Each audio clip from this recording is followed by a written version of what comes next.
الحمد لله نحمده ونستعينه ونستغفره ونؤمن به ونتوكل عليه ونعوذ بالله من شرور أنفسنا ومن سيئات أعمالنا من يهده الله فلا مضل له ومن يضلله فلا هادي له ونشهد أن لا إله إلا الله وحده لا شريك له ونشهد أن سيدنا ومولانا محمدا عبده ورسوله صلى الله عليه وعلى آله وأصحابه وأزواجه وذرياته وسلم تسليما كثيرا كثيرا أما بعد فأعوذ بالله من الشيطان الرجيم بسم الله الرحمن الرحيم والعصر إن الإنسان لفي خسر إلا الذين آمنوا وعملوا الصالحات وتواصوا بالحق وتواصوا بالصبر صدق اللہ العظیم۔ بزرگوں اور بھائیوں، اس وقت میں نے قرآن کریم کی بہت ہی معروف، مشہور، بہت ہی آسان اور بہت ہی چھوٹی سی سورت تلاوت کی ہے۔ یہ سورت معروف بھی ہے، مشہور بھی ہے، آسان بھی ہے اور بہت چھوٹی بھی ہے، لیکن اس کے اندر جو مضمون بیان کیا گیا ہے وہ انتہائی عظیم الشان، بہت مختصر سے لفظوں میں اللہ نے ہماری زندگی کا پورا خلاصہ اور اپنے کلام اور اپنے احکام کا تمام خلاصہ بیان کر دیا ہے، اور اس کے اندر بڑی تاکیدات اور بڑا اہتمام بھی ہے۔ اس سورت کا نام ہے سورۃ العصر۔ عصر کے معنی آتے ہیں زمانہ۔ اللہ نے بالکل شروع میں لفظ عصر استعمال کیا ہے، اس لیے اس پوری سورت کا نام سورۃ العصر ہے۔ فرمایا والعصر، قسم ہے زمانے کی، ان الانسان لفی خسر، بلا شبہ تمام کے تمام انسان گھاٹے اور خسارے میں، الا الذین آمنوا، سوائے ان لوگوں کے جو ایمان رکھتے ہیں، وعملوا الصالحات، اور جو نیک عمل کرتے ہیں، وتواصوا بالحق، اور ایک دوسرے کو حق کی نصیحت اور وصیت کرتے ہیں، وتواصوا بالصبر، اور ایک دوسرے کو صبر کی تعلیم دیتے ہیں۔ یہ ہے ترجمہ اس سورت کریمہ کا۔ شروع میں جو آیا ہے والعصر، اس کا ترجمہ ہے زمانے کی قسم ہے۔ اور جب اللہ تعالیٰ کسی چیز کی قسم کھاتے ہیں تو گویا مطلب یہ ہوتا ہے کہ اللہ اس چیز کو گواہ بنا رہے ہیں، اور فرماتے ہیں والعصر، زمانے کی قسم ہے، یعنی زمانہ گواہ ہے۔ کون سا زمانہ؟ حضرت آدم علیہ السلام سے لے کر محمد الرسول اللہ صلی اللہ علیہ وسلم تک کا پورے کا پورا زمانہ۔ جو زمانہ گزر گیا وہ پورے کا پورا زمانہ گواہ ہے، اس بات کا گواہ جو آگے پیش کیا گیا ہے، جو مضمون اور جو مطلب آگے پیش کیا گیا، اللہ کہنا چاہتے ہیں کہ میری اس بات پر پورے کا پورا زمانہ گواہ ہے۔ زمانے کی قسم، آدم کا زمانہ، شیس کا زمانہ، ادریس کا زمانہ، الیاس کا زمانہ، موسیٰ اور عیسیٰ کا زمانہ، داؤد اور سلیمان کا زمانہ، یعقوب اور اسماعیل کا زمانہ، یہاں تک کہ سیدنا محمد الرسول اللہ صلی اللہ علیہ وسلم تک کا پورا زمانہ، یہ پورے کے پورے زمانے ایک بات کی گواہی دے رہے ہیں۔ کیا بات ہے؟ بات یہ ہے ان الانسان لفی خسر، تمام کے تمام انسان گھاٹے میں ہے، خسارے میں ہے، کوئی بچنے والا نہیں۔ پڑھا لکھا ہو، جاہل ہو، مالدار ہو، غریب ہو، بادشاہ ہو یا رعایا ہو، ہنرمند ہو یا بالکل ناخواندہ اور ناکارہ ہو، مرد ہو یا عورت ہو، اللہ نے یہاں لفظ لایا ہے الانسان، اس کے اوپر الف لام آیا ہے۔ یہ الف لام عربی میں کئی طرح کا ہوتا ہے، ان میں سے ایک الف لام عربی میں ہوتا ہے جس کو کہتے ہیں استغراق، استغراق کا الف لام۔ یہ الف لام جس لفظ پہ داخل ہو جاتا ہے اس کے تمام افراد کو گھیر لیتا ہے۔ جیسے اگر ہم کہیں الانسان تو مطلب ہے کہ انسان کے تمام افراد۔ ہم نے کہا الحمدللہ، یہاں بھی الف لام آیا ہے حمد کے اوپر، یہ بھی استغراق کا ہے، اس لیے اس کا ترجمہ کرتے ہیں تمام کی تمام تعریفیں اللہ کے لیے ہیں۔ یہ جو ہم کرتے ہیں نا تمام کی تمام، یہ کس کا ترجمہ ہے؟ اسی الف لام کا ترجمہ ہے۔ وہ الف لام جہاں بھی آئے گا یہ معنی دے گا الحمد، تمام کی تمام تعریفیں للہ، اللہ کے لیے۔ اسی طرح اللہ یہاں کہتے ان الانسان، بلا شک و شبہ تمام کے تمام انسان، کوئی بھی ہو، پڑھا لکھا ہو، ان پڑھ ہو، مالدار ہو، غریب ہو، بادشاہ ہو یا رعایا ہو، ڈگری یافتہ ہو یا جاہل محض ہو، عورت ہو یا مرد ہو، کالا ہو یا گورا ہو، کہیں کا بھی رہنے والا ہو، امریکہ کا رہنے والا، انڈیا کا رہنے والا، پاکستان کا رہنے والا، عربستان کا رہنے والا، کہیں کا بھی رہنے والا ہو، سب اس میں آ گئے۔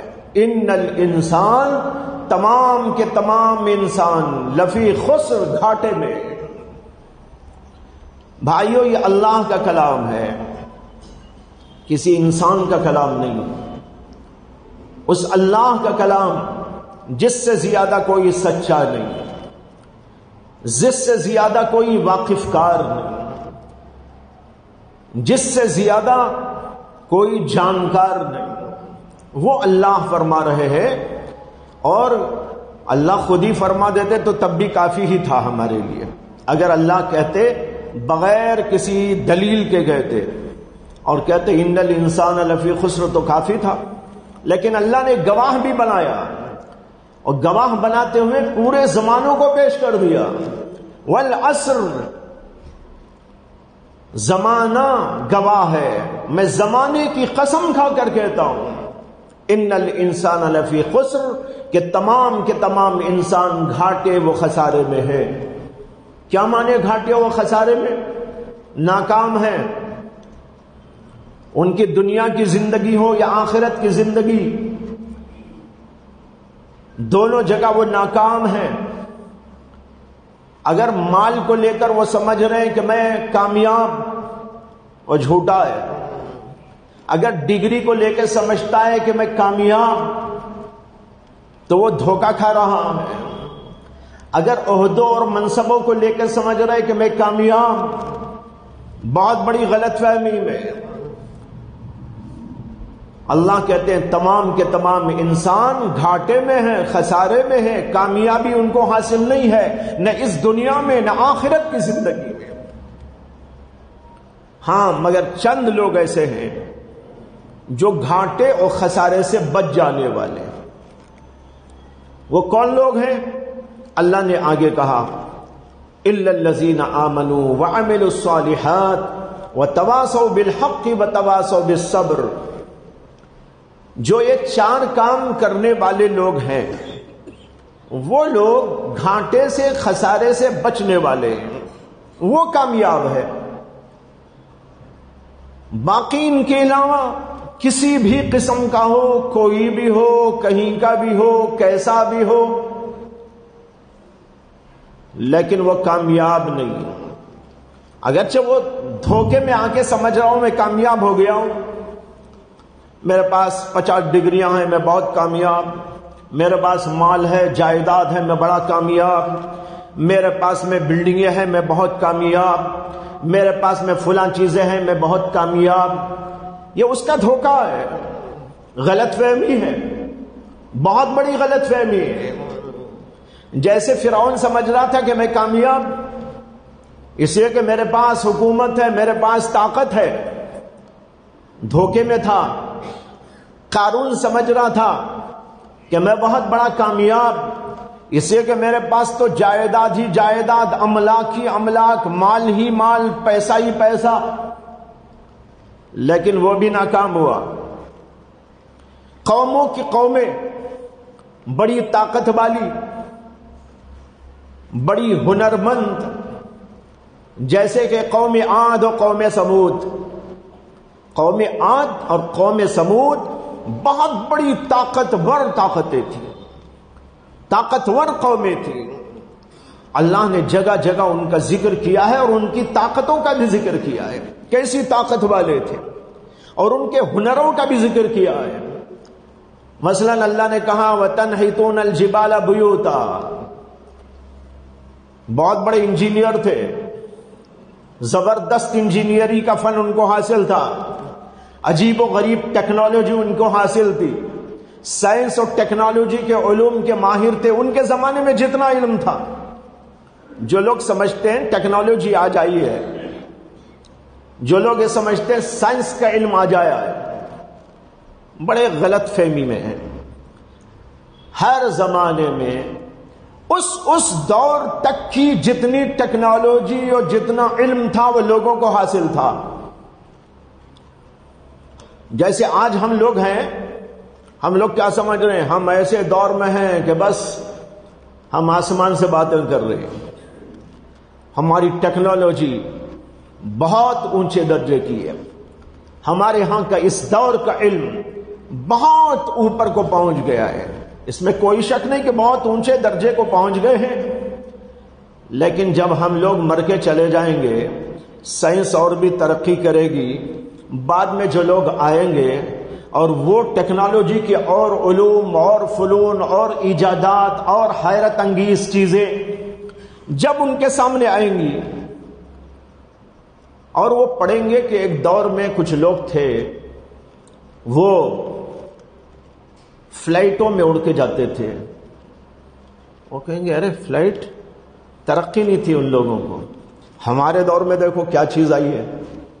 اب ان کے دور میں فلائٹ کی جگہ پتہ نہیں کون سی چیز ہوگی۔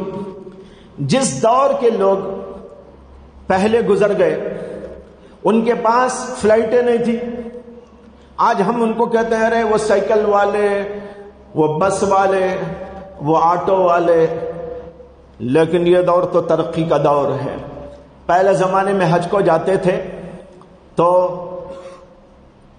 وہ جہازوں میں جاتے تھے، پانی کی جہازوں میں، لیکن اس دور میں اوپر اڑ کے جاتے ہیں۔ اب ہم کہہ رہے ہیں ترقی ہو گئی، اور اس دور کی وہ جہازیں جب تک ایروپلین بنا نہیں تھا، ہوائی جہاز بنا نہیں تھا، جب تک لوگ اس میں سفر کرتے تھے وہ سمجھتے تھے کہ ہماری ہی ٹیکنالوجی سب سے بڑی ہے، ان کو وہی سب سے بڑی معلوم ہوتی تھی. یہ آ گئی تو وہ مات ہو گئی. چند سال پہلے فون آیا، لوگ حیرت زدہ تھے. اس کے بعد موبائل فون آ گیا. اب وہ فون کو کوئی دیکھنے والا نہیں. جو گھروں میں رکھا جاتا تھا لینڈ فون، اب لینڈ فون نہیں، اب تو موبائل فون ہے. جو ہمارے سے زیادہ موبائل ہے، ہمارے سے زیادہ چلتا ہے، ہمارے سے زیادہ دماغوں کو چلا رہا ہے، ہمارے سے زیادہ اڑ رہا ہے، لوگوں کو اڑا رہا ہے، یہ اس زمانے کا فون. بتائے رہا ہوں یہ ٹیکنالوجی کہیں ٹھہرتی نہیں، یہ ترقی کی راہوں کو طے کرتی رہتی ہے. اور جب بعد میں چل کر لوگ آئیں گے وہ آج کے زمانے کی ٹیکنالوجی کو تاریخ میں پڑھیں گے، کتابوں میں پڑھیں گے تو کہیں گے ارے ان کو کوئی ترقی نہیں تھی، ہم ہیں ترقی یافتہ. یہ ہر دور میں ہوتا رہا. اس لیے میں نے عرض کیا کہ اس دور میں جو ٹیکنالوجی، اس دور میں جو علم موجود تھا، جو فنون موجود تھے، اس زمانے میں بھی اس کے ماہرین موجود تھے. اللہ نے دیکھو یہاں پر ذکر کیا ہے وَتَنْحِتُونَ الْجِبَالَ بُيُوتًا، بعض جگہ پر ہے بیوتن فارہین. فارہین کا ترجمہ ہے عیش والے مکانات. تم بڑے عیش والے مکانات بنایا کرتے تھے. کہاں بنایا کرتے تھے؟ پہاڑوں کو تراش کر پہاڑوں کے اندر بناتے تھے. اب تو بلڈنگیں یہاں بن رہی ہے. وہ لوگ جو بلڈنگیں بنایا کرتے تھے تو وہ پہاڑوں کو تراشتے تھے. پہاڑوں کو تراش کر اسی کے اندر اپنا پورا مکان بنا لیتے تھے. کیسا بناتے ہوں گے، کیسے آلات ہوں گے، کیسی اس زمانے کی ترقی ہو. تاریخ کے اندر یہ واقعہ آتا ہے کہ جب حضرات صحابہ رضوان اللہ تعالی علیہم اجمعین نے ملک ایران کو فتح کیا تھا، فارس کا ملک، اور وہاں جا کر وہاں کی اینٹ سے اینٹ بجاتی تھی، اور پھر وہاں جو محل تھا کسرا کا محل، اس کو تہس نہس کر دیا تھا. اور محل کے اندر ایک بہت بڑا ہال تھا جو ایکڑوں پر مشتمل تھا. اور اتنے بڑے ہال میں، اور وہ دربار ہال تھا کسرا کا ہال، جہاں ڈانس بھی ہوتا تھا، ناچ بھی ہوتا تھا، گانے بھی ہوتے تھے اور مشورے بھی ہوتے تھے، سبھی کچھ ہوتا تھا. اس ہال کو جا کر دیکھا تو اس ہال میں ایک قالین بچھا ہوا تھا، 1 پیس قالین.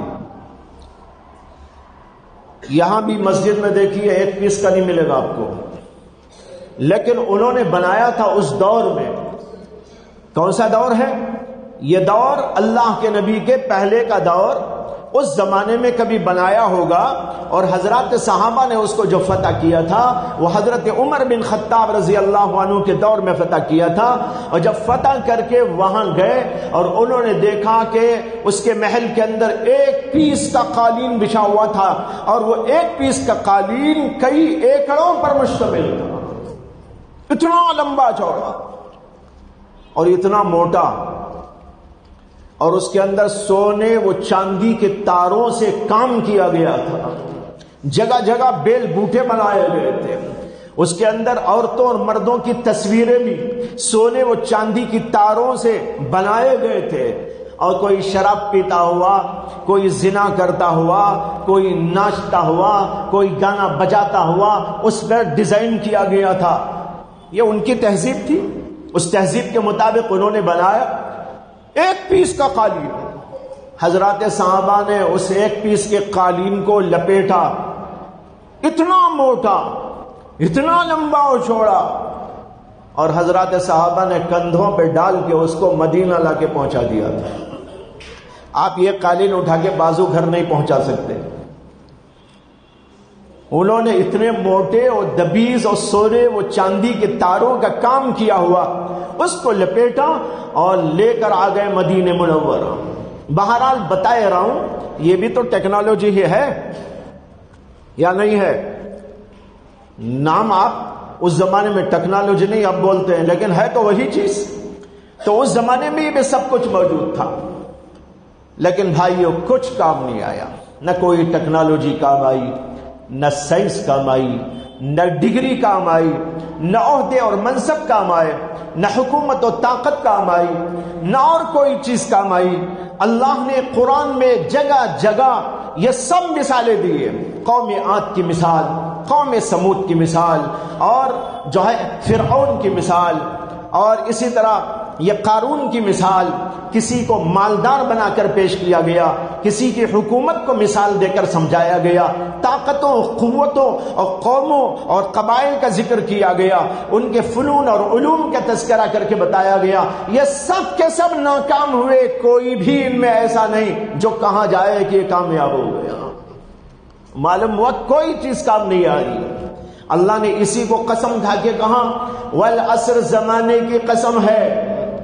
دیکھ لو زمانہ عاد کا، دیکھ لو زمانہ قوم سمود کا، دیکھ لو زمانہ قوم شعیب کا، دیکھ لو زمانہ قوم ہود کا، دیکھ لو زمانہ قوم لوط کا، دیکھ لو زمانہ قوم ابراہیم کا، دیکھ لو اور بہت سارے زمانے، اس کے اندر سب کچھ جو آج موجود ہے موجود تھا، لیکن کسی چیز نے کسی کو بھی کامیاب نہیں بنایا۔ بنایا تو کس چیز نے کامیاب بنایا؟ اللہ کہتے ہیں چار چیزیں جن لوگوں کے پاس میں تھی وہی کامیاب ہوئے، دنیا میں بھی اور آخرت میں۔ وہ کیا ہے؟ اللہ نے کہا الا الذین آمنوا، جو لوگ ایمان رکھنے والے تھے، وعملوا الصالحات، اور جو نیک عمل کرنے والے تھے، وتواصوا بالحق، اور ایک دوسرے کو نصیحت حق کی اور دعوت حق کی دیا کرتے تھے، وتواصوا بالصبر، ایک دوسرے کو صبر کی تلقین و تعلیم کیا کرتے تھے۔ یہ چار کام کرنے والے وہ ہیں جو نجات پانے والے، باقی کوئی نہیں بچنے والا ہے۔ یہ چار چیزیں جو پیش کی گئی، اللہ نے اس چھوٹی سی صورت کے اندر جو بیان کر دیا پورے دین کا خلاصہ ہے۔ قرآن کی تمام آیتوں کو جانچ لو، تمام مضامین کو پڑھ لو، تمام مضامین کو پرکھ لو، اس کا تجزیہ اور تحلیل کر لو، تو آپ کے سامنے یہی چار باتیں آئیں: ایمان، عمل صالح، ایک دوسرے کو نیکی کی دعوت، ایک دوسرے کو صبر کی تلقین اور نصیحت۔ یہ چار کام کرنے والے بچ گئے، باقی کوئی بچنے والا نہیں۔ حضرت موسیٰ بچے، ان کے ساتھ والے بچے، کیوں بچے؟ یہ چار چیزیں تھیں۔ فرعون ہلاک ہو گیا، تباہ ہو گیا، حالانکہ مال تھا، دولت تھی، حکومت تھی، طاقت تھی، حشم و خدم تھے سب، لیکن کوئی چیز اس کو بچا نہیں سکی۔ معلوم ہوا کہ بھائیوں، اللہ نے دلیل کے ساتھ کلام کیا اور تاریخ کی پوری جو ہے تاریخ کا پورا حوالہ ہمارے سامنے رکھ دیا اور کہا کہ دیکھو اور سمجھ لو اچھی طرح، اگر تم بھی نجات پانا چاہتے ہو، تم بھی گھاٹے و خسارے سے بچنا چاہتے ہو، تم بھی اگر دنیا اور آخرت میں کامیابی چاہتے ہو، تو تم کو بھی یہی چار کام کرنا ہو۔ سب سے پہلا کام ایمان۔ اللہ کا شکر ہے کہ اللہ نے ہم سب کو ایمان دیا ہے، اس پر اللہ کا شکر ادا کرے۔ اللہ نے بغیر مانگے ایمان دے دیا۔ اگر ایمان اگر اللہ کی طرف سے ہم کو نہ دیا گیا ہوتا اور ہمیں مستقل طور پر اس کو لینے کی نوبت آ جاتی تو بھائیوں کس قدر زحمت میں ہم پڑ جاتے۔ ماں باپ ہمارے مومن تھے، خاندان ہمارا مومن تھا، مومن گھرانے میں، مومن خاندان میں اللہ نے ہم کو پیدا کر دیا، مومن بندے بنے ہوئے بیٹھے ہوئے۔ کتنے ایسے لوگ آج بھی موجود ہیں جو ایمان کو پرکھ کر، اسلام کو جانچ کر، قرآن کو پڑھ کر، اسلام کے بارے میں تحقیق کر کے پھر اسلام قبول کرتے ہیں، آج بھی ہیں ماشاءاللہ سے لوگ، لیکن کتنی آفتوں میں، مشقتوں میں، پریشانیوں میں، مسائل میں گرفتار ہو جاتے۔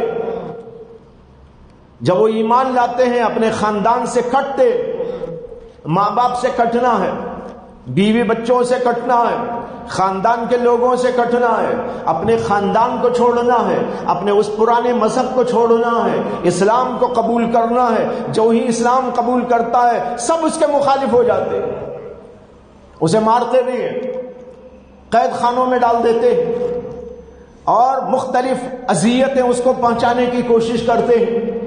یہ نہتہ آدمی ایمان قبول کرتا ہے اور اس کے اوپر قائم و دائم رہنے کی کوشش کرتا ہے، یہ کتنے مبارک لوگ ہوتے ہیں۔ لیکن میں یہ بتانا چاہ رہا ہوں، اللہ نے بغیر مانگے، بغیر آزمائش ہم لوگوں کو مسلمان بنا کر پیدا فرما دیا۔ اس پر اللہ کا شکر ادا کرنا چاہیے۔ تو یہ ایمان تو اللہ نے ہم کو دیا، لیکن اس کا شکر کیسے ادا کرے؟ اور ہم اس آیت کا مصداق بننے کے لیے کریں تو کیا کریں؟ یہی میں سمجھانا چاہتا ہوں کہ اگر کوئی بچ سکتا ہے گھاٹے سے، خسارے سے، ناکامی سے، تو اللہ کہتے ہیں کہ ایمان والا ہی بچ سکتا ہے۔ لیکن کون سے ایمان والا؟ ایک ہوتا ہے نسلی مومن، ایک ہوتا ہے اصلی مومن۔ ہم لوگ نسلی مومن، نسل خاندان مومن، اس لیے ہم مومن۔ ہم نے اسلام کو پڑھا نہیں، قرآن کو نہیں پڑھا، حدیثوں کو نہیں جانچا، عقائد کو نہیں سمجھا، مسائل کو نہیں سمجھا، حالات کو نہیں سمجھا، سیرت کو نہیں پڑھا، صحابہ کو نہیں پڑھا، اللہ کے نبی نے کیا کیا تاریخ ہم نے نہیں پڑھی، بس خاندان میں مسلمانوں کے پیدا ہو گئے تو مسلمان ہونے لگے، نام ہمارا مسلمان ہو گیا۔ لیکن بھائیو، اتنا ہمارے لیے کافی نہیں ہے کہ ہم اس آیت کا مصداق بن جائیں الا الذین آمنوا کا۔ اس کے لیے ہمیں چاہیے کہ ہم اسلام کو سمجھیں، ایمان کو سمجھیں، اس کے حقائق کو سمجھیں، عقائد کو سمجھیں، ایمان کیا ہوتا ہے اس کو سمجھیں، اس کی اہمیت کو ہم جانیں اور پھر اس کو قبول کر لیں۔ یہ ہوتا ہے اصلی مومن۔ اب تو ہم نسلی مومن ہیں، اللہ کے ہاں نسلی مومن کا نہیں، اصلی مومن کا اعتبار ہوتا ہے۔ اللہ دیکھتے ہیں اس کا عقیدہ ٹھیک ہے کہ نہیں ہے، اس نے کچھ سمجھا بھی ہے کہ نہیں سمجھا ہے، اللہ کے بارے میں کیا عقیدہ رکھتا ہے، دین کو کیا سمجھتا ہے، دینی حقائق کے بارے میں کیا اس کا اعتقاد اور یقین ہے۔ بھائیوں، آج کے دور کے اندر بہت سے لوگوں کا ایمان متزلزل نظر آ رہا ہے۔ ایسی صورت کے اندر اگر ہم کو الا الذین آمنوا میں داخل ہونا ہے تو ایمان کو سمجھنا ہوگا اور اپنے ایمانوں کو تر و تازہ کرنا ہوگا، یقین کو بڑھانا ہوگا۔ قوت یقین میں کمی آ گئی، چیزوں پر، اسباب پر، تنکوں پر، منکوں پر، پتہ نہیں کن کن چیزوں پر ہمارا ایمان ہے، اللہ پر ایمان کم ہوتا جا رہا ہے۔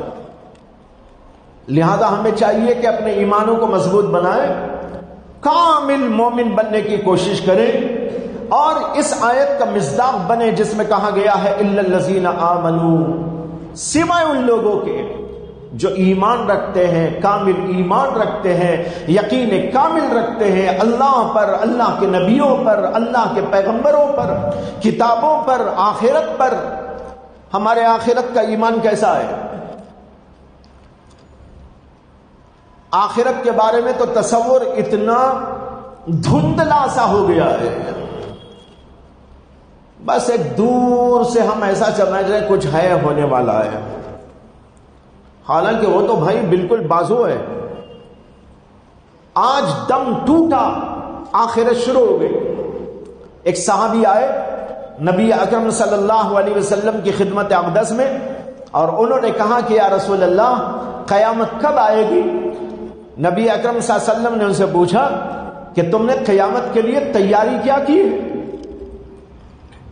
پھر اس کے بعد ان سے فرمایا من مات فقد قامت قیامتہ، جو مرا اس کی قیامت آ گئی۔ ایک قیامت وہ قیامت ہے جو پورے عالم کو آئے گی، زمین، آسمان، چاند، سورج اور تمام کی تمام چیزیں، تمام انسان، تمام جانور زمین کے خزانے، اوپر کے خزانے، ہواؤں اور فضاؤں کے خزانے سب برباد کر دیے جائیں گے۔ یہ تو عالم بعد میں آئے گا، جب آئے گا یہ قیامت کا عالم۔ لیکن ایک وہ بھی ہے قیامت جو ہر آدمی کی الگ الگ قیامت ہے۔ جب کسی آدمی کی موت آتی ہے اس کی قیامت آ جاتی ہے اور اس کی آخرت شروع ہو جاتی ہے۔ تو میں کہہ رہا تھا بہت دور نہیں ہے قیامت، بہت دور نہیں ہے آخرت۔ لوگ سوچ رہے ہیں پتہ نہیں کب آئے گی، دیکھا جائے گا۔ لیکن بھائیوں، کبھی بھی موت آ سکتی ہے۔ جو ہی موت آئے گی ہماری آخرت شروع ہو جائے گی۔ آخرت کی پہلی منزل قبر میں جانا ہوگا، حساب اور کتاب ہوگا، وہاں پر سب کچھ وہ دیکھا دکھایا جائے گا جو ہم سنا کرتے تھے، احادیث میں پڑھا کرتے تھے۔ اسے قیامت کو دور نہ سمجھو، اپنی اپنی قیامت انسان کو کبھی بھی آ سکتی ہے، یہ بہت دور نہیں ہے۔ کہ انسان بہت جی لے گا تو کتنا جی لے گا؟ بہت سے لوگ تو 10 سال میں مر جاتے ہیں، کوئی 5 سال میں مر جاتے ہیں۔ خیر یہ تو وہ لوگ ہیں جو ابھی بلوغ سے پہلے مر گئے۔ کچھ لوگ ہوتے ہیں 20 سال میں مر جاتے ہیں، 25 سال میں مر جاتے ہیں، 30 سال میں مر جاتے ہیں، 40-50 سال میں مر جاتے ہیں۔ کوئی بہت جی لے گا، کتنا جی لے گا؟ 70 سال، اور بھی کوئی زیادہ جی لے گا 80 سال، چلو اور بھی زیادہ جی لے گا 100 سال۔ 100 سال کے بعد تو مرنا ہی ہے۔ اور زندگی جو گزر جاتی ہے وہ ایسے گزر جاتی ہے کہ انسان کو پتہ بھی نہیں چلتا کہ کیا ہوا۔ ہم لوگ بیٹھے ہوئے ہیں، کسی کی عمر 60 ہے، کسی کی 65 ہے، کسی کی 50 ہے، کسی کی 40 ہے، کسی کی 30 ہے، کسی کی 25 ہے۔ ذرا وہ سوچے میری عمر کے یہ ایام جو گزر گئے یاد ہیں ہم لوگوں کو؟ 25 سال پرانے یاد ہیں؟ ایسا لگ رہا ہے ابھی پیدا ہوئے۔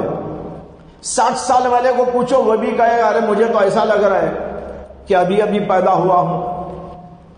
کیا زمانہ گزرا، کچھ یاد نہیں۔ 60 سال والا ہو، 70 سال والا ہو، اسی کو قرآن کریم کے اندر ذکر کیا گیا ہے کہ قیامت کے میدان میں جب لوگوں سے پوچھا جائے گا کہ تم کتنے دنوں تک دنیا میں زندگی گزار کے آئے، وہ کہیں گے یومن و بعض یوم، شاید ایک دن گزارے ہوں گے، یا ایک دن بھی نہیں آدھا دن، ایک دن آدھا دن معلوم ہوگا یہ پوری دنیا کی زندگی، چاہے وہ 100 سال جی کے گیا ہو، 80 سال جی کے گیا ہو، 50-60 سال جی کے گیا ہو، یہ ہے دنیا کی حقیقت۔ تو بھائیوں ایمان میں سب داخل ہے، الا الذین آمنوا، وہ لوگ جو ایمان رکھتے ہیں، اللہ پر ایمان، رسول پر ایمان، اللہ کی کتابوں پر ایمان، آخرت پر ایمان۔ اسی پہ میں کہہ رہا تھا آخرت کا ایمان تو بہت دھندلا سا ہو گیا ہے، اور اسی دھندلے پن کی وجہ سے لوگ نمازوں میں غفلت کرتے ہیں۔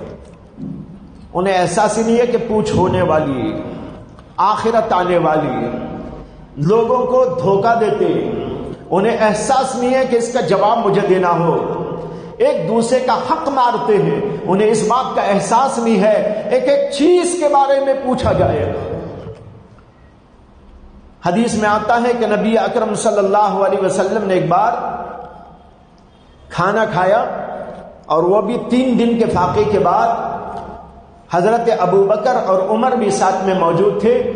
حضرت ابو الہیثم کے باغ میں جا کر وہاں پر ان کو کھانا کھلایا گیا تو کھانا کھایا، اور پھر اس کے بعد اللہ کے نبی علیہ الصلوۃ والسلام زار و قطار رونے لگے۔ اللہ کے نبی کے رونے کو دیکھ کر ابو بکر کو رونا آیا، حضرت عمر بھی رونے لگے، ابو الہیثم کو بھی رونا آ گیا، ان کی بیوی وہاں موجود تھی وہ بھی رونے لگی۔ بہت دیر تک سب کے سب روتے رہے۔ کچھ دیر کے بعد جب اللہ کے نبی علیہ الصلوۃ والسلام سنبھل گئے تو حضرت ابو بکر نے یا کسی نے پوچھا کہ یا رسول اللہ ما یبکی کا، آپ کیوں روئے؟ نبی اکرم صلی اللہ علیہ وسلم نے فرمایا اس لیے میں رویا تھا کہ ابھی ہم نے جو کھانا کھایا اس کھانے کا قیامت کے دن سوال ہوگا اور اس کا جواب دینا پڑے گا۔ 3 دن کے فاقے کے بعد کھانا کھا کر اللہ کے نبی علیہ الصلوۃ والسلام یہ احساس کر رہے ہیں اس کھانے کا بھی مجھے سوال کیا جائے گا اور مجھے جواب دینا ہو. ہر نعمت کا سوال ہوگا. آنکھوں کی نعمت، کانوں کی نعمت، زبان کی نعمت، دل کی نعمت، دماغ کی نعمت، ہاتھ پیر کی نعمت، کھانے کی نعمت، پانی کی نعمت، مختلف اور نعمتیں، یہ ہوا، یہ پنکھا، یہ روشنیاں، یہ لائٹ و بلب، یہ یہاں کی ساری دولتیں، یہ سب کی سب چیزیں اللہ کی نعمتیں ہیں. جو آدمی بھی ان نعمتوں کو استعمال کرتا ہے قیامت کے دن اس کے بارے میں پوچھو. کیا پوچھو گی؟ ہماری نعمتیں کھائے تھے، کہاں سے کھائے تھے؟ دوسرے کے کیسے کھائے تھے؟ فضول تو نہیں کیا تھا، غارت تو نہیں کیا تھا. آج لوگ کتنی اللہ کی نعمتوں کو بیکار کر دیتے ہیں، فضول اڑا دیتے ہیں. اس کا بھی سوال ہوگا. اور پھر اس نعمت کو کھانے کے بعد جو ہم نے قوت دی، جو ہم نے طاقت دی، آنکھوں کو طاقت، زبان کو قوت اور سماعت تمہاری پیدا کر دی، تمہارا دل دماغ درست کر دیا، ہاتھ پیر کو قوت و طاقت ہم نے بخش دی، کھانے سے، پینے سے، یا ہوا سے، پنکھے سے، یہ ساری چیزیں تمہارے اندر جو ہم نے پیدا کی، اس قوت و طاقت کا تم نے استعمال کیسے کیا؟ سوال ہوگا. یہ ہے آخرت کا تصور. جو آدمی آخرت کو مانتا ہے، ہم تو ایسا مانتے ہیں آخرت آنے والی ہے بس، یعنی رٹ لیتے ہیں ایک چیز. آمنت باللہ وملائکتہ وکتبہ ورسلہ والیوم الآخر والقدر خیرہ وشرہ من اللہ تعالی والبعث بعد الموت. ترجمہ بھی رٹ کے سنا دیتے ہیں، لیکن ان الفاظ کا دل کے اندر گھسنا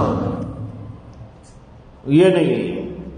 آخرت زبانی ہم بول رہے ہیں، زبان سے ہم اقرار کر رہے ہیں یا دماغ سے اقرار کر رہے ہیں، لیکن دل کی گہرائی میں گھسا ہوا نہیں ہے. اس وجہ سے وہ صورتحال ہے جو ابھی میں نے پیش کی. تو بھائیو، یہ ہے ایمان. اس ایمان کو مضبوط کرنا ہے، اس ایمان کو جلا بخشنا ہے، اس ایمان کو تر و تازہ کرنا ہے. اس ایمان کی وجہ سے جو کیفیتیں اور جو حالتیں اور جو لوازمات اس کے ہیں اس کو پیدا کرنے کی ضرورت ہے. یہاں ایک بات عرض کرتا ہوں، ہر چیز اپنے کچھ آثار رکھتی ہے، اپنے کچھ نتائج لاتی ہے، اپنے کچھ لوازمات پیدا کرتی ہے. ہر چیز. دیکھیے پنکھا چل رہا ہے، ہوا آ رہی ہے کہ نہیں آ رہی ہے؟ یہ اس کا اثر ہے. پنکھے کے چلنے کا اثر ہوا کا ہونا، ٹھنڈک کا پہنچنا، ہم لوگوں کے دل و دماغ کو راحت کا پہنچنا، یہ اس کا اعتقاد ہے. ایک جگہ پنکھا چل رہا ہے، چل رہا ہے، چل رہا ہے، چل رہا ہے، ہوا ہی نہیں ہے. آپ کیا کہیں گے؟ آپ کہیں گے بھائی اس پنکھے کو اٹھاؤ، لے جا کے ریل کی پٹری پہ رکھ کے آ جاؤ. کہیں گے نہیں کہیں گے؟ یہ پنکھا اتارو، اسے ریل کی پٹری پہ لے جا کے ڈال دو. کیا پنکھا؟ ہوا ہی نہیں. کرنٹ استعمال ہو رہا ہے، پھر بھی رہا ہے، لیکن کوئی ہوا کا نام و نشان نہیں. تو آپ کہیں گے پنکھا یہاں رکھنے کے قابل نہیں. گھڑی لگی ہوئی ہے، گھڑی کا اثر یہ ہے، گھڑی کے ہونے کا تقاضا یہ ہے کہ وہ ہم کو بتایا کرے وقت کیا ہے. لیکن اگر گھڑی چلنا بند ہو جائے یا گھڑی چلنے میں لیٹ ہو جائے، سب گھڑیاں اگر 7:30 بتا رہی ہو اور یہ 5:30 بتانے لگے، آپ کہیں گے بھائی نکالو گھڑی کو. اس لیے کہ اس کا جو اثر ہونا چاہیے، اس کا جو تقاضا ہونا چاہیے، اس کا جو لازمہ ہونا چاہیے وہ موجود نہیں. بالکل اسی طریقے پر ہر چیز میں ہم یہ دیکھتے ہیں کہ اس چیز کے آثار پیدا ہو رہے ہیں کہ نہیں ہو رہے ہیں، اس چیز پر اس کے نتائج مرتب ہو رہے ہیں یا نہیں ہو رہے ہیں. ہر چیز میں ہم دیکھتے ہیں. لیکن عجیب بات یہ ہے کہ ہم اپنے ایمان کے بارے میں کبھی نہیں سوچتے کہ ہمارے ایمان کے اثرات بھی آ رہے ہیں کہ نہیں آ رہے، ہمارے ایمان کے لوازمات پیدا ہو رہے ہیں کہ نہیں ہو رہے، ہمارے ایمان سے جو ایمان کے تقاضے پیدا ہوتے ہیں وہ پورے ہو رہے ہیں کہ نہیں ہو رہے۔ ہم لوگ اسے کبھی نہیں دیکھتے، بس ایمان ہے۔ ارے بھائی ایمان ہو تو ایمان والوں کی ذرا تعریف پڑھو، قرآن میں بھی موجود ہے، احادیث کے اندر بھی موجود ہے، حضرات صحابہ کی سیرت پڑھو، اس سے پتہ چلے گا ایمان والا کیسا ہوتا ہے۔ ایمان ہے تو ایمان کے اثرات مرتب ہونا چاہیے۔ ایمان کا ایک اثر ہے اللہ کی محبت کاملہ، اللہ کا عشق بے تحاشا، نبی کا عشق اور نبی کی محبت کامل طریقے پر، اسی ایمان کا تقاضا اور اسی ایمان کا اثر و نتیجہ اللہ تعالی کا خوف۔ اگر اللہ کا خوف نہیں آ رہا ہے، اللہ کی محبت نہیں آ رہی ہے، مطلب یہ ہے کہ ہمارے ایمان کی مثال اس پنکھے کی ہے جو پنکھا چل تو رہا ہے لیکن ہوا نہیں دے رہا ہے۔ ہمارے ایمان کی مثال اس گھڑی کی سی ہے جو لگی ہوئی ہے لیکن ٹائم نہیں بتاتی، کھڑی ہوئی ہے۔ یہ ہمارا ایمان بھی کھڑا ہوا ہے، نہ خوف پیدا کر رہا ہے، نہ عشق الہی پیدا کر رہا ہے، نہ آخرت کی فکر طلب پیدا کر رہا ہے، نہ نمازوں کے لیے ہم کو لے جا رہا ہے، نہ نمازوں کے لیے ہم کو اٹھا رہا ہے، کچھ نہیں، بس رکھا ہوا ہے شو کا ایمان۔ آپ نے دیکھا ہوگا نا گھروں میں شو کے لیے پھول لا کے رکھ دیتے ہیں،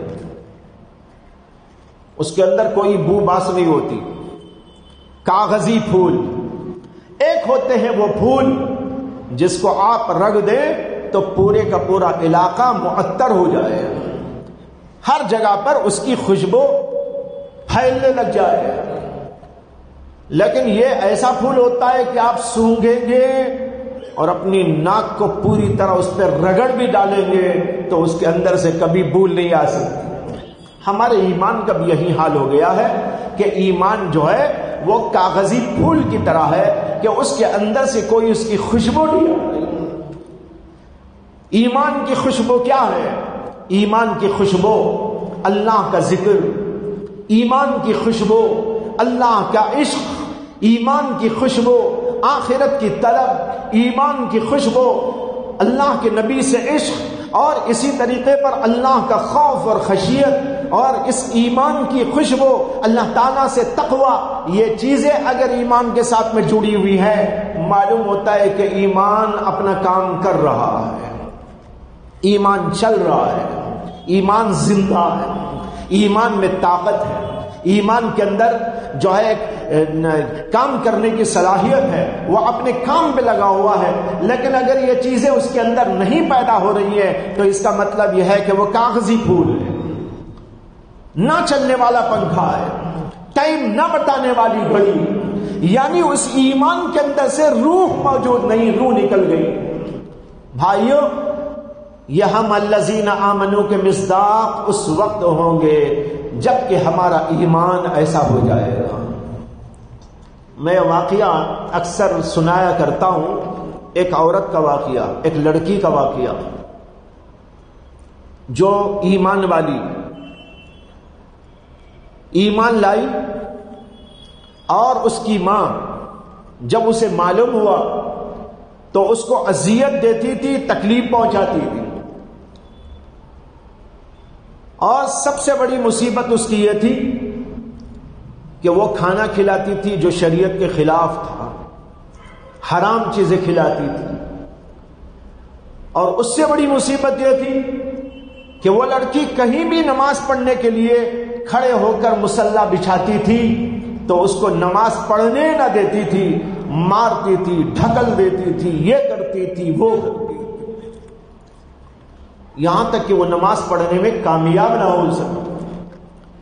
اس لڑکی نے ہمیں ایک بار فون کیا، آج سے کئی سال پہلے کی بات بتا رہا ہوں، رمضان مبارک کا مہینہ تھا، افطار کر کے میں بیٹھا ہوا تھا اور تراویح کے لیے چلنے کی تیاری تھی، فون آیا تو اس لڑکی نے اپنی کہانی سنائی کہ میں کچھ لوگوں کے اثر سے مسلمان ہو گئی، لیکن میرے ماں باپ کو پتہ چلا تو مجھ کو لے جا کر انہوں نے ایک ایسی جگہ رکھا ہے جہاں میں کسی سے نہیں مل سکتی، میرے پاس فون بھی نہیں ہے، میرا فون بھی چھین لیا گیا، اور میں اس وقت جو آپ کو بات کر رہی ہوں یہ کسی اور کے فون سے آپ کو بات کر رہی ہوں، اور میرا ایک مسئلہ ہے، اس کو حل کر دیجیے۔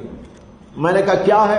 تو اس نے اپنی پوری کہانی پہلے سنائی، اس کے بعد میں کہا کہ میری ماں مجھے کہیں نماز پڑھنے نہیں دیتی، کسی بھی کمرے میں جاؤں، کسی بھی جگہ چھپ کر بھی پڑھنا چاہوں، لیکن کوئی موقع نہیں، میری ماں آتی ہے اور میرا مسلح چھین لیتی ہے اور مجھ کو مارتی ہے اور ڈھکیل دیتی ہے، یہاں تک کہ میں نماز نہیں پڑھ سکتی ہوں۔ میرے ذہن میں ایک بات آئی، وہ آپ سے پوچھنا چاہتی ہوں، اور وہ یہ ہے مولانا آپ یہ بتائیے کیا ٹوائلٹ میں نماز پڑھنے سے نماز ہو جاتی ہے؟ یہ ایک اللہ کی بندی یہ مسئلہ پوچھ رہی ہے، مجھے کہیں نماز پڑھنے کا موقع نہیں، تو کیا میں ٹوائلٹ میں جاؤں؟ پھر اس نے کہا ٹوائلٹ ہی ایک ایسی جگہ ہے جہاں میری ماں میرے ساتھ نہیں آتی، باقی سب جگہ آتی ہے۔ اگر مصلی وہاں بچھا کر پڑھ لینے کی اجازت ہو تو میں وہاں بھی نماز پڑھ لوں بغیر نماز کے، مجھے قرار نہیں آتا۔ لیکن ہم لوگوں کو کتنا قرار آ جاتا ہے، نماز چھوڑ کے قرار، ذکر چھوڑ کے قرار، نافرمانی کر کے قرار، بدبختیوں میں پڑھ کے قرار، گناہ کر کے قرار، سکون کے ساتھ ہم سو جاتے ہیں۔ وہ اللہ کی بندی جس کا تر و تازہ ایمان ہے، بولتا ایمان، سنتا ایمان، چلتا پھرتا ایمان، قوت و طاقت والا ایمان، جوش اور حمیت والا ایمان، وہ ایمان اسے یہ پٹی پڑا رہا ہے کہ تجھے نماز تو بہرحال پڑھنا ہے، چاہے تیرے اوپر عذاب ہو جائے، تیرے اوپر ظلم ہو جائے، تیرے اوپر کیسی بھی کیفیت آ جائے۔ وہ کہتی ہے مجھے اجازت دے دیجئے کہ میں ٹوائلٹ میں نماز پڑھ لوں۔ میں نے اس کا سوال سنا تو تھوڑی دیر کے لیے مجھے چکر جیسا آنے لگا، خدا کی قسم آپ کو بتا رہا ہوں، مسجد میں بیٹھ کے بتا رہا ہوں، اور رمضان کے ایام مجھے اس کا سوال سن کر تھوڑی دیر کے لیے چکر جیسا آنے لگا۔ دنیا میں ایسے لوگ بھی ہیں یہ سوال کرنے والے؟ پھر میں سمجھ کے اس کو جواب دیا، میں نے اسے کہا کہ اگر تمہارا ٹوائلٹ ایسا ہے جہاں مصلی بچھا کر پاکی کرنے کے بعد اس کے اوپر مصلی بچھا کر ایک دبیز موٹی چادر کچھ لے جا کے رکھ کر اس کے اوپر اگر تم نماز پڑھ لو تو بلا شک و شبہ تمہاری نماز ہو جائے گی۔ پھر میں نے اسے ایک جملہ یہ بھی کہا، میرا خیال ہے، میرا گمان ہے کہ تمہاری ٹوائلٹ میں پڑھی جانے والی وہ نماز ہم جیسے لوگوں کی مسجد جیسی مقدس جگہ میں پڑھی جانے والی نماز سے کروڑ درجہ زیادہ ہوگی۔ کیا شک ہے اس میں؟ جس کا ایمان ایسا ہو، جس کے اندر یہ اللہ کا خوف ہو، جس کے اندر اللہ کا عشق ایسا ہو، یہ جذبہ ہو، ذرا سوچئے اس کی نماز اللہ کے ہاں کیسی قابل قبول ہو۔ تو بھائیوں، آج ہمارے پاس ایمان تو ہے، لیکن وہ ایمان تو کاغذی پھول کی طرح ہے، اس میں بو نہیں ہے، خوشبو نہیں ہے، اس کے اندر کوئی مہک نہیں ہے، اس مہک کو لانے کی ضرورت ہے۔ اللہ ایسے ایمان کے بارے میں کہہ رہے ہیں، ان الانسان لفی خسر، تمام کے تمام انسان گھاٹے میں ہے، خسارے میں ہے۔ ہاں کچھ لوگ بچیں گے، کون بچیں گے؟ الذین آمنوا، ایمان والے۔ اب ایک طرف وہ بچی ایمان والی، اس کو کھڑا کرو، ایک طرف ہم سب لوگوں کو کھڑا کر دو اور تولو اس کے ایمان کو اور ہمارے ایمان کو، پرکھو اس کے ایمان کو اور ہمارے ایمان کو، سونگھو اس کے ایمان کو ہمارے ایمان کو، جانچو اس کے ایمان کو ہمارے سب کے ایمانوں کو. ایسا لگتا ہے کہ اس کا ایمان بہت اونچائی پر پہنچ جائے گا. ان کے لیے اللہ نے کہا الا الذین آمنوا، جو ایمان والے ہیں وہ بچ جائیں گے گھاٹے سے، خسارے سے، وہ نجات پائیں گے. بھائیوں، کامل ایمان ایسا چاہیے لوگوں کو. آج اس پر محنت کی ضرورت. اپنے اندر وہ ایمانی قوت، ایمانی طاقت، ایمان کے آثار، ایمان کے برکات، ایمان کے ثمرات، ایمان کے تقاضے، یہ سامنے آنے کی ضرورت ہے. ورنہ تو کاغذی پھول والا ایمان اللہ کے ہاں کیسے قابل قبول ہو سکتا ہے. اس کے بعد دوسری بات بتائی گئی وَعَمِلُوا الصَّالِحَاتِ. تیسری بات بتائی گئی وَتَوَاصَوْا بِالْحَقِّ. تواصوا بالحق یعنی ایمان کے بعد عمل صالح کرو، اور پھر عمل صالح کے بعد اس کی دعوت ایک دوسرے کو دیا کرو. بتاؤ، یہ ہے ایمان، یہ ہے عمل. عمل بھی کیا ہے وہ میں انشاءاللہ پھر عرض کروں گا، وقت ہو رہا ہے. اعمال کیا ہوتے ہیں؟ شریعت میں عمل صالح کس کو کہا جاتا ہے؟ اس کی کتنی قسمیں ہوا کرتی ہیں؟ مسلمانوں کو خبر ہی نہیں. ایمان، اس کے بعد عمل صالح. عمل صالح میں ظاہری اعمال بھی ہیں، باطنی اعمال بھی ہیں. ظاہری باطنی سب اعمال یہاں پر مراد ہے. وَعَمِلُوا الصَّالِحَاتِ صرف نماز پڑھ لینا کافی نہیں ہے. نماز بھی ہے، زکوٰۃ بھی ہے، حج بھی ہے، تلاوت بھی ہے، ذکر بھی ہے، قربانی بھی ہے، اور بہت سارے کام ہیں. اور پھر وہ اعمال بھی ہیں جن کا تعلق دل سے ہوتا ہے، وہ بھی عمل صالح. اللہ کی محبت ہے، اللہ کا خوف ہے، اخلاص و للہیت ہے، خشوع اور خضوع ہے. یہ چیزیں بھی ہیں جن کو پیدا کرنے کی ضرورت ہے. لہذا اعمال صالحہ چاہے ظاہری ہو چاہے باطنی، وہ اپنے اندر پیدا کرتے ہیں. اب اس کے اوپر جانچ کے دیکھو کہ ہمارے لوگ کتنے اس کے اوپر فٹ ہوتے ہیں. کتنے ہیں جو ظاہری اعمال کو ٹھیک طور پر اور پھر باطنی اعمال کو ٹھیک طور پر انجام دینے والے. کچھ لوگ جو ظاہری اعمال کرتے ہیں ان کے پاس باطنی اعمال کی وقعت بھی نہیں ہے. عمل تو کیا کریں گے؟ وہ سمجھ رہے ہم تو ظاہری عمل کر رہے ہیں، کافی ہے. اللہ کی محبت نہیں ہے، اللہ کا خوف نہیں ہے، تقوی نہیں ہے، اور آخرت کی فکر وہ نہیں ہے.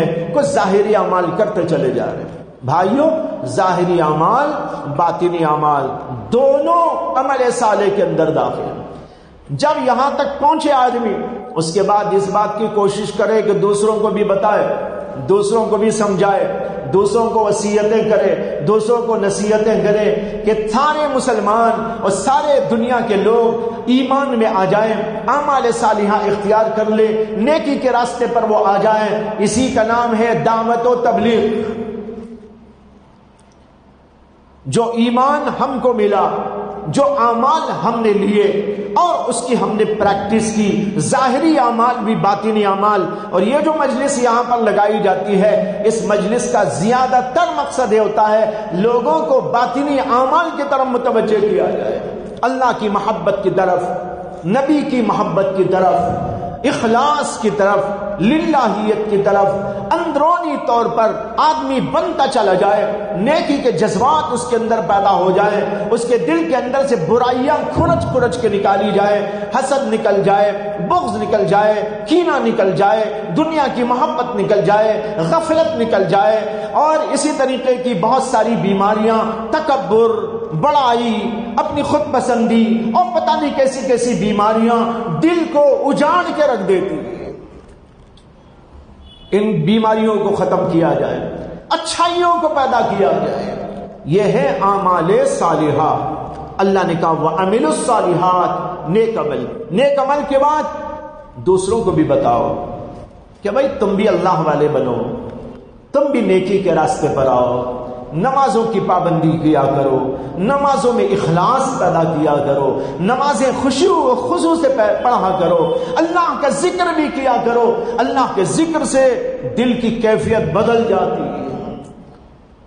عجیب افسوسناک صورتحال یہ ہے کہ بعض لوگ ان اعمال میں بھی پارٹیشن کر لیے، یہ عمل ان کو کرنا ہے مجھے نہیں، وہ عمل ان کو کرنا ہے مجھے نہیں، ہم کو ذکر نہیں کرنا ہے، ہمیں صرف دعوت کا کام کرنا ہے۔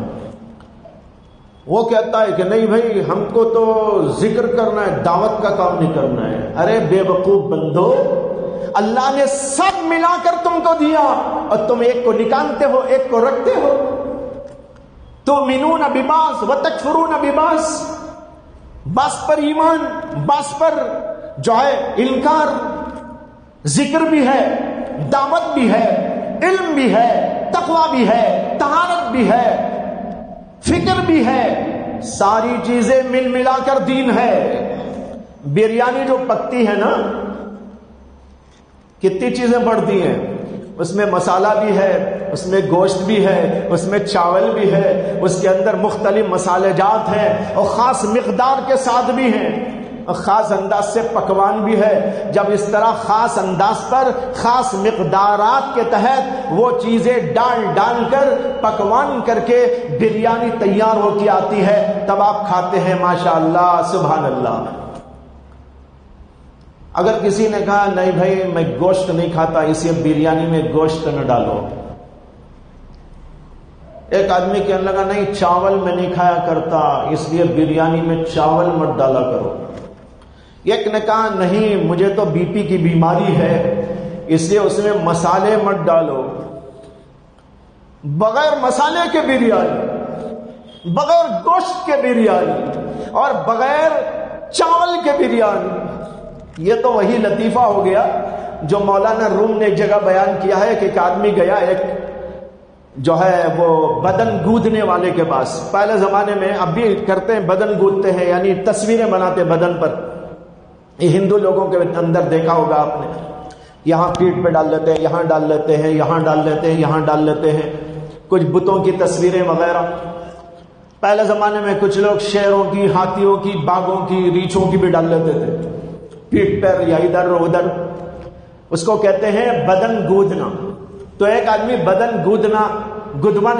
گودنے والے کے پاس میں گیا اور اسے جا کر کہا کہ میری پیٹھ کے اوپر شیر کی تصویر بناؤ۔ اس کی تصویر بنانے کا طریقہ یہ ہوتا تھا کہ سوئی سے پہلے اس میں جو ہے چبا چبا کر سوراخ بنائے جاتے ہیں، پھر اس کے اندر رنگ بھرا جاتا ہے۔ تو آدمی گیا اور جا کر کہنے لگا کہ شیر کی تصویر بناؤ۔ اس نے کہا بیٹھو، بٹھایا اور اس کے بعد میں ایک جگہ چپ ہویا، اس نے ایک چیخ ماری اور کہنے لگا ارے بھائی کیا کر رہے ہو؟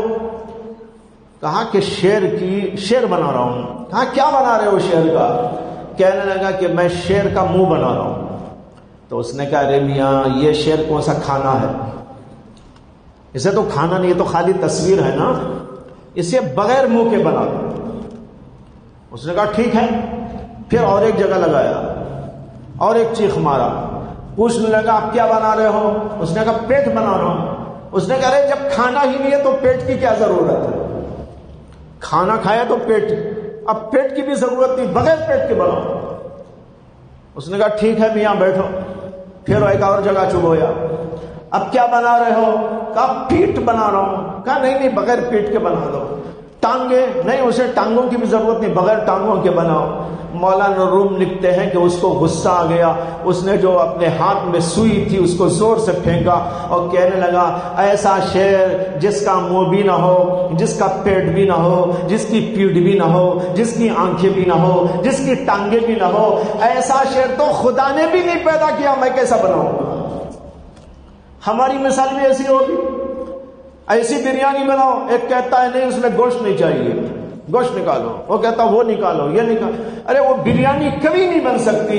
بھائیو اسی طریقے پر دین ایک منظم چیز ہے، اس میں نماز بھی ہے، اس میں زکات بھی ہے، اس میں حج بھی ہے، اس میں عمرہ بھی ہے، اس میں ذکر بھی ہے، اس میں فکر بھی ہے، اس میں دعوت بھی ہے، اس میں تبلیغ بھی ہے، اس میں علم بھی ہے، اس میں تعلیم بھی ہے، اس میں تدریس بھی ہے، اس میں تقریر بھی ہے، اس کے اندر تمام کی تمام چیزیں ہیں، اس کے اندر تزکیہ بھی ہے، اس کے اندر اصلاح بھی ہے، یہ سب مل ملا کر دین کی بریانی بنتی ہے۔ یہ دین کی بریانی پورے کے پورے مزوں کے ساتھ حضرات صحابہ نے کھائی، تابعین و تابعین نے کھائی، اور ہم بے وقوفوں نے کیا کیا؟ اس میں سے کچھ چیزوں کو نکال ڈالا، اس میں سے یہ نکال دو، اس نے کہا یہ نکال دو، اس نے کہا یہ نکال دو، کسی نے ذکر کو نکال دیا، کسی نے دعوت کو نکال دیا، کسی نے تعلیم کو نکال دیا، کسی نے علم کو نکال دیا، کسی نے کسی کو نکال دیا۔ اب کھاتے ہیں تو مزہ ہی نہیں آتا۔ کیسے آئے گا مزہ جب کہ تم نے ان چیزوں کو نکال ڈالا؟ اس لیے عرض کر رہا ہوں یہ سب کا سب دین ہے، اس لیے دین میں پارٹیشن نہ کرو، دینی اعمال کے اندر جو ہے تجزی نہ کرو، ان کو الگ الگ نہ کرو، یہ سب کا سب مل ملا کر دین ہے۔ جب اس طرح آپ دین کا استعمال کریں گے تو خدا کی قسم آپ کو اس کا اصلی مزہ اور لطف آئے گا۔ اللہ تعالیٰ سے دعا ہے کہ اللہ تعالیٰ ہم سب کو صحیح فہم اور صحیح بصیرت تفقہ عطا فرمائے۔ وآخر دعوانا ان الحمد للہ رب العالمین۔